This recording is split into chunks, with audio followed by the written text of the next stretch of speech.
Bonjour tout le monde, je lance une alerte cette semaine dans les têtes à cac. À cause du confinement, les animaux sont en liberté.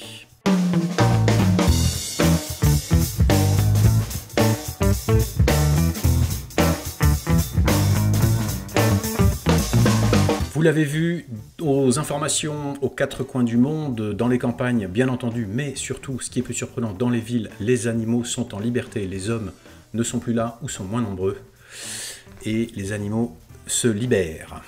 Eh bien c'est le cas aussi, vous allez le voir, dans les dessins de l'opinion. 4 dessins cette semaine, il y avait un jour férié, seulement 4 dessins, et oui, 4 fois des animaux. On a commencé mardi avec les annonces du président Macron, les annonces concernant le déconfinement, ces annonces qui certes ont fait plaisir à certains, qui voient enfin le bout du tunnel, mais pas à tout le monde. Certains de nos concitoyens ont peur que ce déconfinement soit trop rapide. J'ai donc croisé l'actualité du week-end pascal et des œufs de Pâques, ces œufs qui m'ont rappelé un des héros de mon enfance dans les dessins animés, le petit Calimero, vous l'avez reconnu. Emmanuel Macron est sur le point de s'emparer des œufs, et Calimero dit « Attention mollo sur le déconfinement ». Premier animal, un poussin. Dès mercredi, rebelote. Cette fois-ci, le président Macron réfléchit à la suite politique de son quinquennat. Qu'est-ce qu'il va changer? Est-ce qu'il va faire une forme d'union nationale, associer les autres partis, les ONG, les syndicats à la future politique? En tout cas, ce qui est sûr et certain, c'est qu'il faut réécrire la page.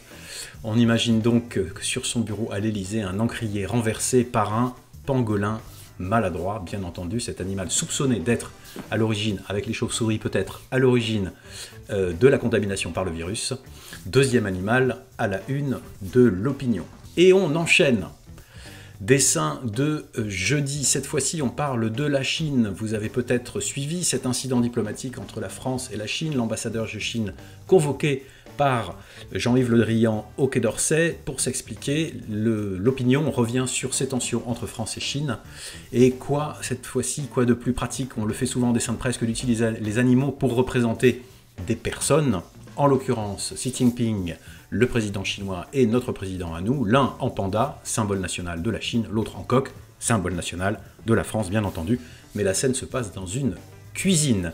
Et on sent que le coq, qui a beau essayer de se placer à la hauteur de son interlocuteur, n'est pas tout à fait dans la même situation. Il va falloir me parler sur un autre ton quand même. Et on termine, dessin du week-end paru vendredi 17 avril. Cette fois-ci, vous allez le voir, on va retrouver un animal qu'on avait déjà vu dans la semaine, incroyable. Ils sont libérés, ils sont partout. Cette fois-ci, avec ce dessin, on parle de la montée en puissance de Bruno Le Maire. Le ministre des Finances, en effet, semble faire un sans faute.